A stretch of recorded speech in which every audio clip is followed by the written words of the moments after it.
This is Life Transformation Radio. Prepare to engage. Seatbelt activated. Download initiated. Your quantum journey of transformation begins in 3, 2, 1.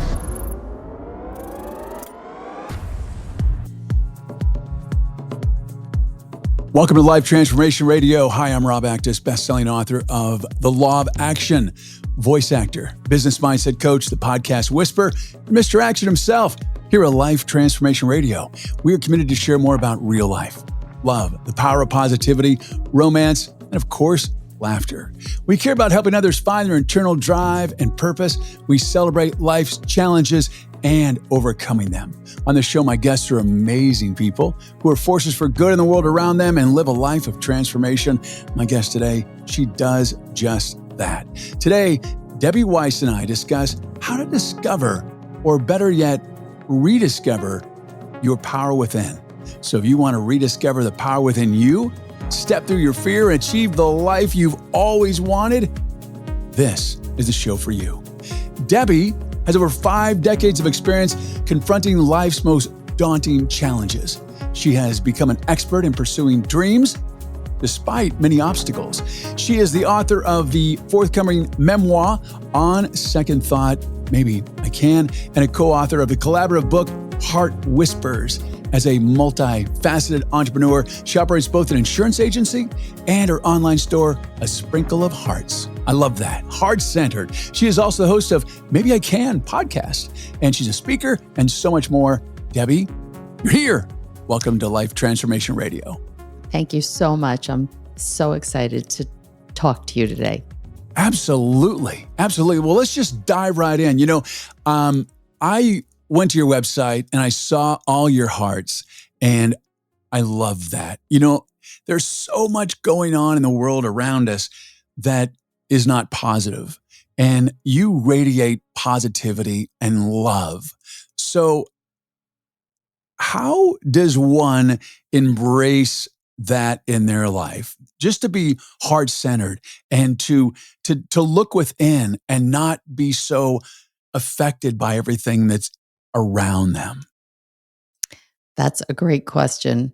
I struggled with that for most of my life. I was not looking within. I was looking outside of me and looking for all the things that were wrong in my life instead of all the things that were right in my life. And just to change that focus internally to recognize the things that you're grateful for starts the process. The other thing I would say is, for me, touching into that inner child. It doesn't matter how old you are, when you can have things that just bring you joy, that's what it does. And you have to allow that. Nothing is childish, regardless of your age. Absolutely. I try to go through life with a childlike wonder, and I'm always curious of what's going on. And I feel very blessed that I have done the work that I've done that allows me to do that. And not everybody has done the work. So what would be some ways that someone can tap more into that inner child? Well, first and foremost, I'm a strong believer in therapy. Whether we think we don't need it or not, it's amazing what comes out when you just start chatting with people and they ask the right questions to make you realize really what's going on inside. The other thing that I would say is that's really helped me is journaling. I thought that opening up a notebook with a blank piece of paper and a pen was ridiculous. I couldn't imagine what would I even start writing and what would this do for me. But once I let go of that notion and actually tried it, it was just incredible where my thoughts took me, and it let me really get to know myself. I didn't know what was going on inside my head. So I think those are a couple of good ways to get started.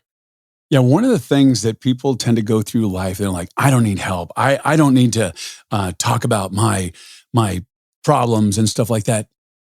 If you flip the script and you look at it a different way, your family and your friends don't need to hear about all of the trauma and all of the upset and all of the trials and tribulations of your life. They care about you.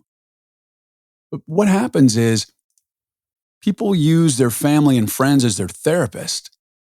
And that's not being in relationship with people. You are missing out on so much with other people in your life if all you ever talk about is your problems. And you can look through your circle of friends and you can find that one or two people that every time you talk to them, you feel like a therapist because they're always in turmoil. And you know what? I felt like I was that person who was always in turmoil. Anytime I got on the phone with any of my friends or family and they'd say, "How are you?" Oh, you're not going to believe what happened. Oh my That God. was always how my story started.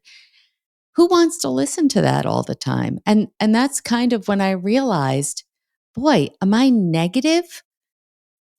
And I don't know if I never felt like I had a negative attitude, but all I was leading with were my circumstances and a feel sorry for myself attitude. And when I flip it around, I don't want to listen to somebody talk like that all the time. So why was I doing that to my friends? Yeah, it's a good introspective to figure out if you're that person. Because here's what really happens is they're not connected with you. And, this is not just a conversation talking to someone who's listening and like, oh, you need therapy, but also you can contribute to someone in your life that is the person that is using you for free therapy. There, you know, the the best thing that I can say about doing the work and going to therapy is not burdening your family and friends with all the stuff that's going in your life. Like that's one of the biggest joys about it. And the other thing is that, everybody has demons in their closet or concerns that they have, and they share so much, and people will put walls up against you. And it doesn't need to be that way. I have some friends in my circle that have been like that. And we had some conversations. I'm like, I brought him, I almost put him in the car and got him to a therapist. I'm like, I don't even, because when people talk about things that are trials and tribulations in their life, first of all, they're not real, first off. Second of all, I'm not a therapist. Like, I'm not a trained therapist, so I can just do this. And what happens is people will react to you how you respond. So do I just listen? I'm a good listener. I can just listen. Or do you want my advice? And if I give you advice, is our friendship on the line if the consequence of the advice I gave you has an impact on you that is negative? And you're like, oh, well, like say, for example, someone's complaining about their spouse or something. I'm like, you may want to really reevaluate this and look at if you really want to be married. And then all of a sudden they go home and they're like, get divorced and, say they're going to get divorced. And then I'm the bad guy. So I operate in the world of not my circus, not my monkeys. I love you. I bless you with love and light. Let me give you a list of all the therapists in town. And it's not out of that I don't love them or want to hear what's going on in their life, but I want to share the joys in their life. I want to connect in a deep way and not, because like I said, a lot of it is past stuff that has no impact on me, has no really a connection for the both of us. And so, there's the stigma of getting the help. However, it's one of the kindest things you can do and one of the greatest gifts you can give your friendships and relationships, including family. Definitely. My husband, for his entire life, said, "Oh, I don't need a therapist. I don't need a therapist." I don't want to say he didn't believe in it. It was fine for everybody else, but not for him. And something happened, and he reached a breaking point, and he had no choice but to see a therapist. And he was shocked at how much he loved therapy.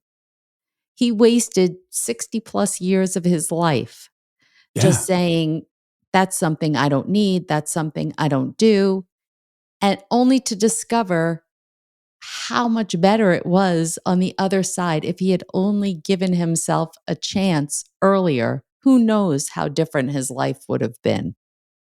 Yeah. I kind of look at a therapist as a switchboard operator in that you give them all this information. So like, I want to talk to the payroll department. I want to talk to the accounting department. So you give them all this information and then they connect you with the extension that you need. And the extension that they give you are tools and resources to cope mostly.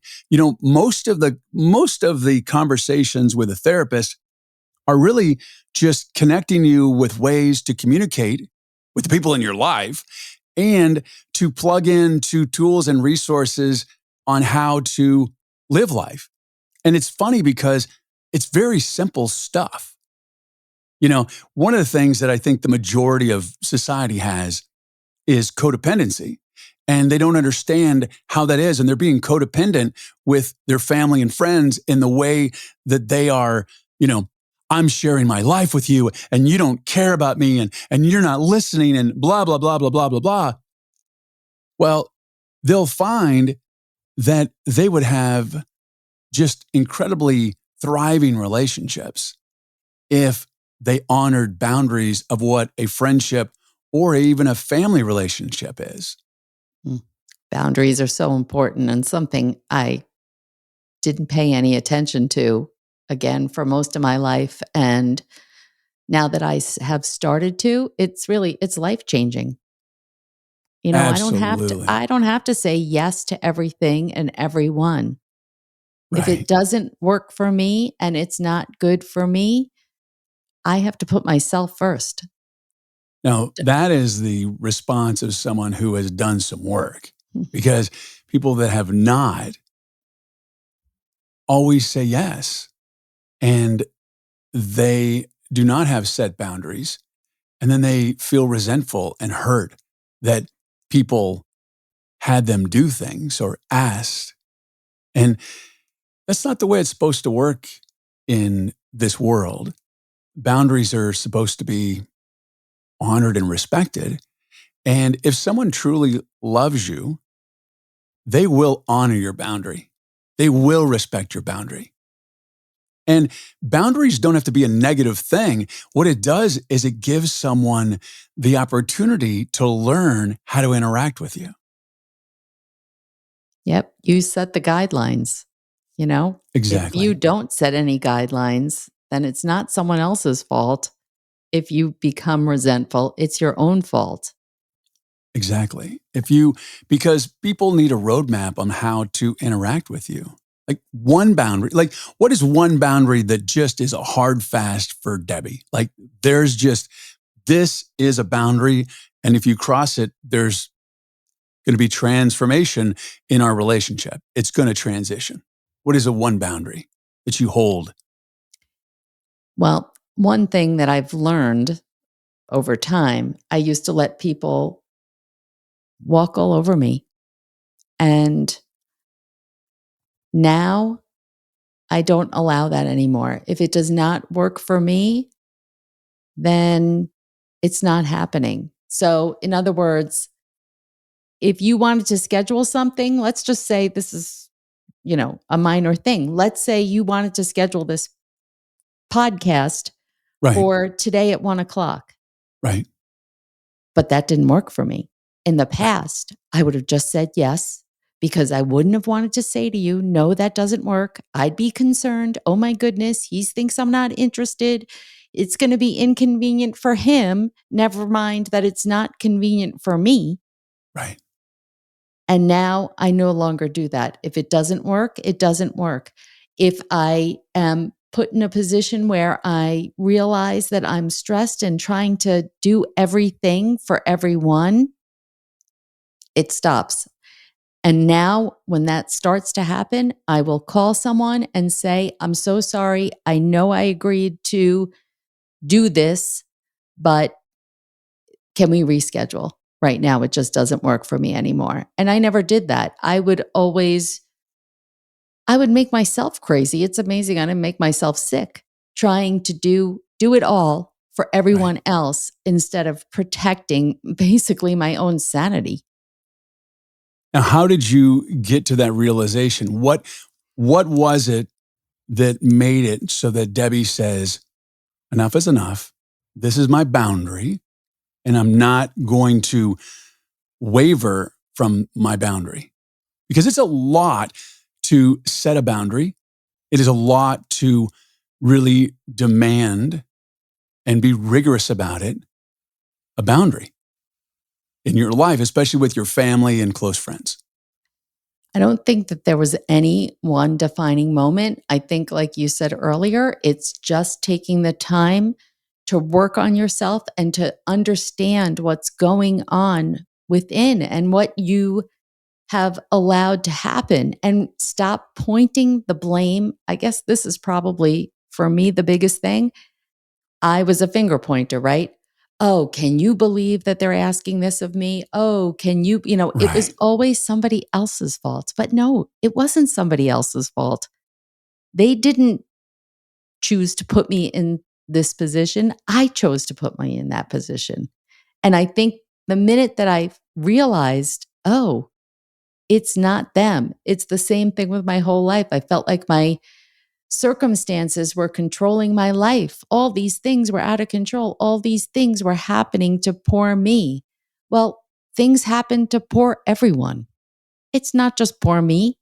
Your traumas, little traumas, are different than mine, but we all Right. have them because that's life.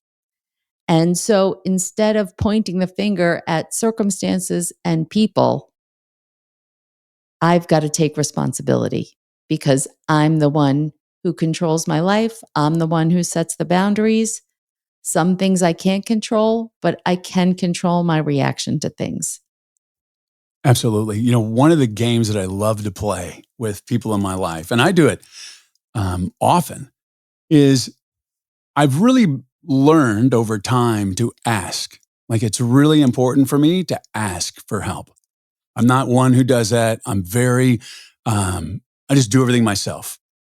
And I've learned because I will do anything for any of my friends. And so a couple of the things that I have done is, one, the boundary that I've set now is I used to just offer my assistance all the time. Like, that was my job and all the time. Now my boundary is, and it's myself, and they don't even know it. And I tell people, look, if you need something, ask me. If I can do it, I will do it. But I don't offer up myself like I used to. Like, I would just jump in and fix stuff. And I've learned that that's not my job. So with that, it has really freed me up to take more care of me and to work smarter. It was impacting. I looked at how much time it was taking away from my business time. And I have a boundary with myself of how much I work and how much I don't work. And it's really important to have those boundaries. But the one that I really love with people is if I ask them for something. So if I asked you, I would say, hey, Debbie, I know it's short notice. I really want you on my podcast. I know we had some technical issues. I want to release this because I think you're magical and I want to share this with the universe. And everybody needs to hear what's going to magically transpose and transpire in this conversation. I have an opening in 30 minutes. I would love it if you could be there and do the podcast. And I want you to know that no is a perfectly acceptable answer. And people don't really know how to respond to that. Because if I ask for a big favor from someone and I feel in some way that it's a burden or it's a lot, and I don't want them to feel guilted into do it or do it because, oh, okay. I give them that out. No is a perfectly acceptable answer. And you could take that both ways in that if you offer that to people, know that no is a perfectly acceptable answer.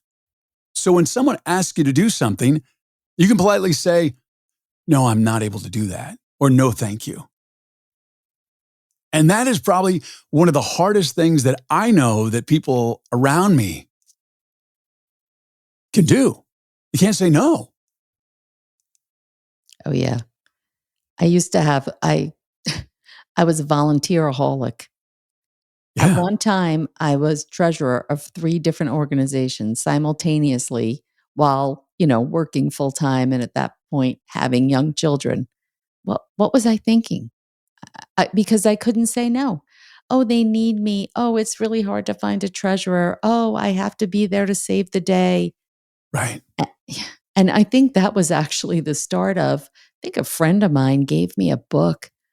And I could be making up this title, but it was like The Power of No. Yeah. And I had never realized, oh, I can say no. Oh, I do that. I mean, it was just self-realization and really taking a hard look at yourself. And it was something I didn't know. This is just what I did. This is what I thought I needed to do. It was just a knee-jerk reaction.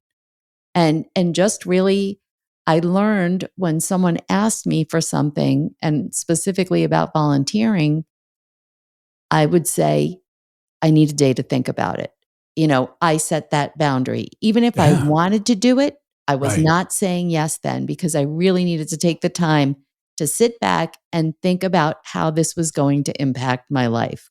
Do I have the capacity to do that without becoming resentful, without making myself a basket case? Yeah. Yeah. One of the things that I really am rigorous about in my life is if I tell you no, it's a no. If I tell you yes, it's a hell yes.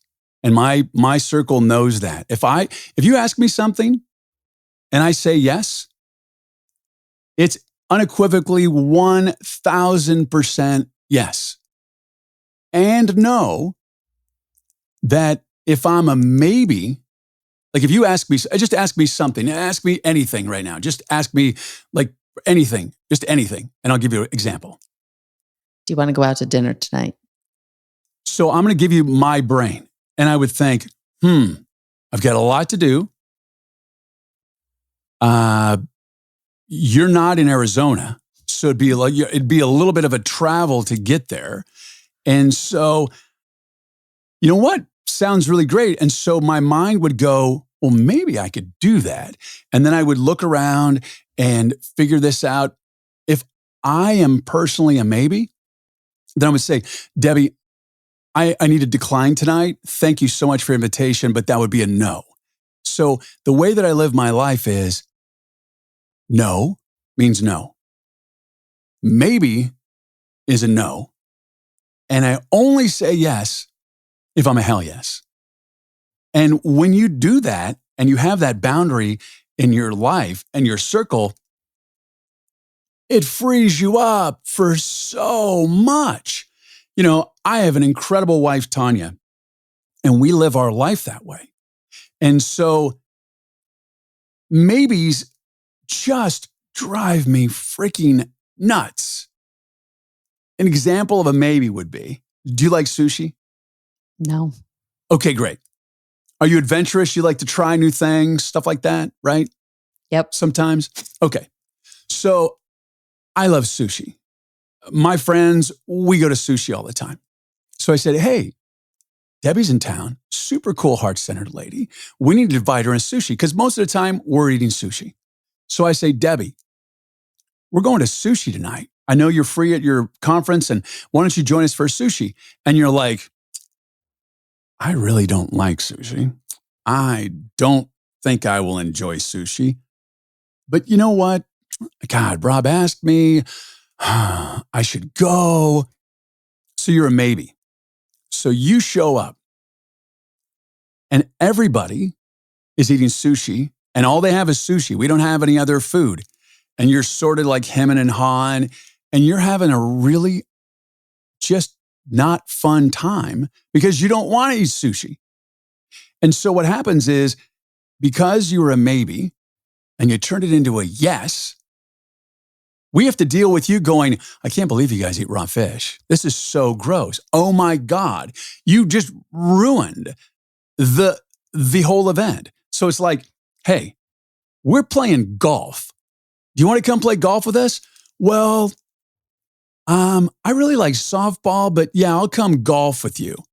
Well, the whole time you're going to want to be thinking about playing softball and not golf. So when you have the opportunity to just say no, when you're a maybe, it frees you up. And then the people in your life know that you are your word. So in business, if it's a Friday night, and I will go out of my way for my clients, just out of my way for my clients. And if they need something on Monday and they say it's 3:00 in the afternoon and it's a big project, they're like, hey, we need you to do this voiceover and we need it Monday morning. And I'm like, well, let's see. Debbie's coming into town. We're going to this sushi event. And I'm just kidding with you. And I'm thinking to myself, well, maybe I could do it. You know, if I get home early and then I stay up late on Sunday night and I burn some midnight oil, I bet I could get it done by 6 a.m. That's not the way I want to live my life. So I would politely decline and I would say, I'm not able to do that. And then, you know, whatever. And then I can have a different conversation, whether it's, do you want to pay an extremely high rush fee to make it worth my while? Then I can move stuff around. But having that boundary, so my clients know if I say yes, it will get done. And it frees you up because when you say maybe, it's weak. Like if someone invites you to a party and well, maybe I'll be there. Like, you know, hey, I'm in the East Coast, you know, hey, Rob, will you show up? You know, we're having this little cocktail party, bunch of really cool heart-centered people. And we're going to talk about the universe. Can you make it? Yeah, maybe I can make it. Maybe I can make it. Do you think I'd be there? No. No. Because it's because people are afraid maybe, to say no. Yes, exactly. You're saying maybe because you want them to know, well, you want to come, but you really don't want to come. Yeah. You want them to or I think just you don't wanna think come. I can. Or you can, Yeah. you just can't do it just with the time constraint and whatnot.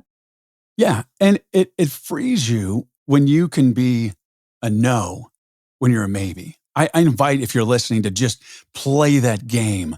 If you're a maybe, and what I do is I turn the table. So if I was coming to your house and I said, well, you know, maybe I could make it, what would your response be? Well, if you were coming to my house, I'd need to know. I know, but I'm saying, so Debbie, yeah, you know what? Maybe I could make it. You know, I'll be getting to the hotel, I'll be flying in late. Maybe I could make it. And then what would your response be? Why don't we try another time? Yeah. So if I ask someone to do something and they're like, maybe I could get it done. And I'm going to say, you know what? I get it. I understand a lot's going on. So why don't we do it another time? But I just wanted you to know that you're invited to the party. And if you can't make it, no is a perfectly acceptable answer. I love the fact that you say that. I love the fact that you give permission to people to say no is okay. It frees them up because we're in a society, especially the codependency, that, you know, I know people in this world, and I've been guilty of this in the past, that, you know, example, my sister, she used to bake these cakes, and everybody would ask her to bake these really elaborate, fancy cakes for a party and go to a bakery and hire someone, Yeah. and she always said yes. And then right before the party, she's cooking and making sure it's perfect and all that. And then she has to have all that stress. She's not getting paid for it. Now, there's some people that she would do it out of that, but people would ask. And she would like, yeah, I can make you a multi-layer cake with, fireworks coming out of the side and a LED, backdrop and audio speakers that, make it sound amazing. I could do that for you for your, and that's, I think, one of the biggest human conditions is that people say yes to stuff that they don't want to say yes. They feel they just have to say yes. And they're not honoring themselves. If you think about it, you're wasting your life doing what other people want you to do instead of doing what you want to do. Yeah. Yeah. Yeah. And then there's other things in your life that you want to do. I have a friend that is a single mom, and she just does for everybody. And she has a company, and I'm a really good branding expert, and I'm really good with graphic design and marketing. And she needed help, and it's a lot of help. And I joyously do it for her, like anything for her, because it lights me up. And she's such a bright, positive light in the world, and she gives so much. She's a foster mom, and her daughter has autism, and the kids that she's fostering have some challenges. Amazing. And she doesn't take care of herself as much as she takes care of everybody else. And so it lights me up that I can do for her. It's a beautiful thing, and there's no resentment, and it's big stuff, and I choose to do it. And it's not a burden. And then there's other people that'll ask for things to do, and you're like, man, I just really don't want to do that. It's so funny you should say this, because as we started in the beginning talking about therapists, I was talking to my therapist yesterday saying, looking back on my life, thinking, why did I feel like I needed to solve everybody's problems? And then we started breaking down, well, let's think about the people or the situations that you're talking about. And she made a distinction of think about the ones that you resent are the things that you probably shouldn't have agreed to. Yeah. And then there's those times where you have done something just because that's the kind of person that you are. You want to be there to help other people, and it brings you joy and fulfillment. And even though it might have been difficult, did you resent them? No. Then that's okay. Then that was the right thing to do. That's leading with your heart, as opposed to the situation that you're resenting because that didn't really work for you. And it's really a joy to contribute. Exactly. Like to genuinely be of service. I love being of service. Me too. I think that's why I was a volunteeraholic. Yeah. And there's a fine line with that in the fact that people that live their life by just giving and giving and giving and giving and giving and giving and giving, it's a way for them to not engage with themselves. They don't have to worry about themselves because they're worried about everybody else. The sad part about that is that they're dying inside, physically and emotionally. And the way that they cope is to not, I have no time to take care of myself. I have no time to exercise. I'm doing this for them. I'm doing this for them. And you're really operating on fumes, and you can't take care of anybody else until you take care of yourself. You can't, there's just no way. And you're much more fun to be around when you're taking care of yourself. Yeah. And that includes doing the work. And that includes, going to therapy. And it's not mental health. Mental health has this stigma. And, even bipolar, it's like a cold or it's like cancer. It's an illness. It's a medical condition. It's like breaking your arm. And even autism, my very dear friend's daughter, young girl, 11 years old, autism. And people look at her and they react. And who she is such a beautiful, incredible soul. Her brain works differently in that it doesn't always respond appropriately in different situations. However, she's got a photographic memory and math, and she's brilliant, and she's really smart. And a lot of people don't look at that. And what I have found is that kids tend to accept her more than adults. They cast her aside. They can tell that she's on the spectrum, and it's amazing to me how she just goes along with her life, and she mostly just takes care of herself. Well, you just named two things that are very dear to my heart: autism and mental illness. Yeah. Because I've had experience with both with family members. And my son was diagnosed on the autistic spectrum when he was 2. He was the kind of is the kind of person that it isn't necessarily so obvious. So unfortunately, he was not accepted by his peers. He faced a lot of bullying and whatnot, and then that turned into struggles with some serious mental illness that are still going on. And my husband also struggled with anxiety and depression. Right. And I think the one thing that you said, which is so true, why don't we as a society, and I know that, we're slowly heading in that direction. Why don't we realize that it's an illness just like everything else? Right. I mean, I don't understand where that came from.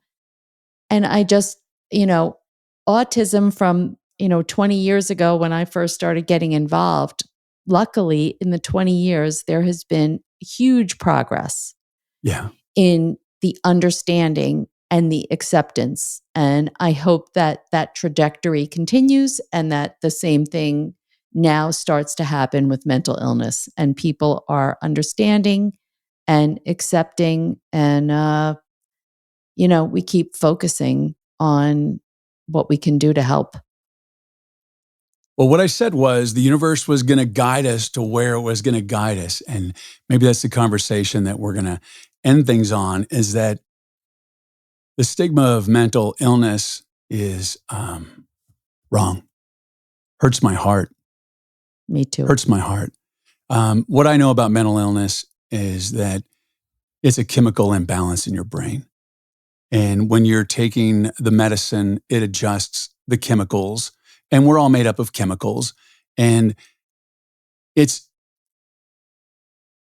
not their fault. Just like it's not someone's fault to have a birth defect of a bruise on their shoulder, or an extra finger, or webbed toes, or webbed hands, or a lazy eye, or whatever, or hard of hearing.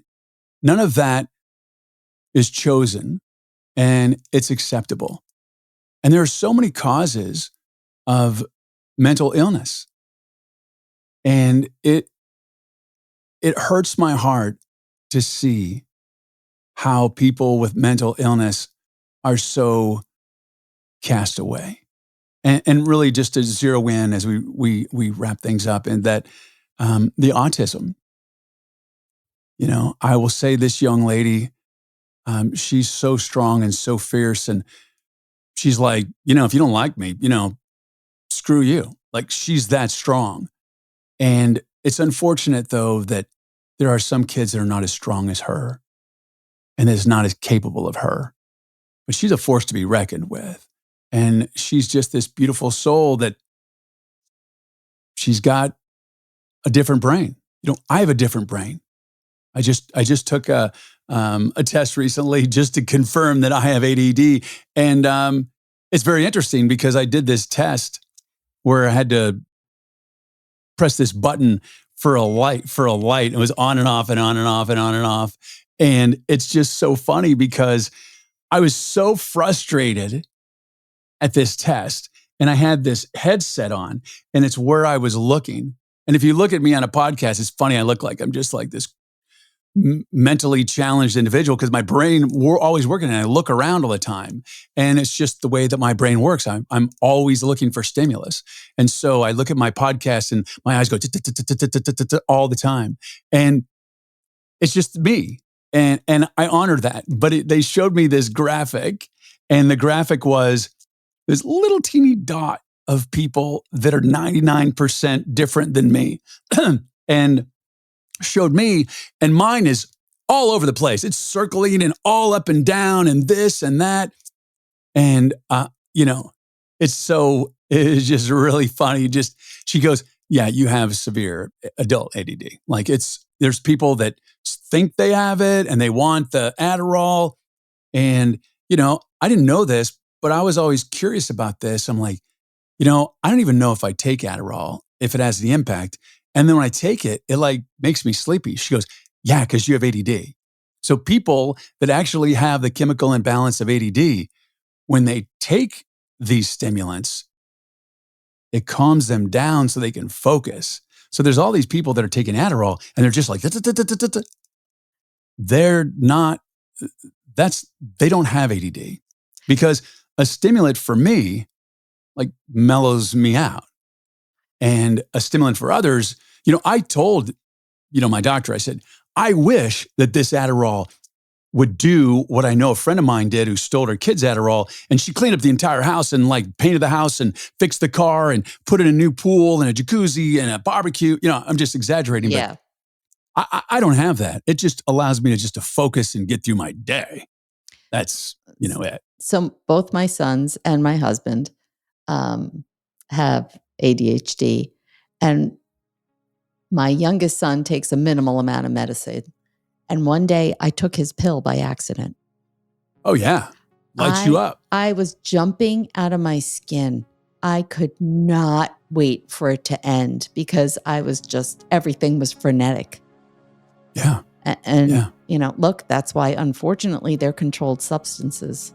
Well, that's the opposite, because I could go to sleep. But on that note, I just want to say, not that I'm going to sleep, but I just want to say, Debbie, thank you so much for being here today. I really, really, really appreciate it. Oh, you're amazing, you heart-centered woman, you. Right back at you. And thank you so much for having me. I love chatting with you. Absolutely. And thank you so much for your support and taking the time out of your busy and precious day to listen to Life Transformation. I so appreciate it.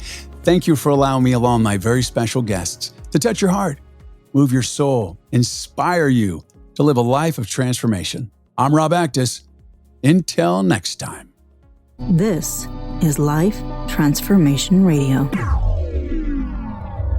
Download complete.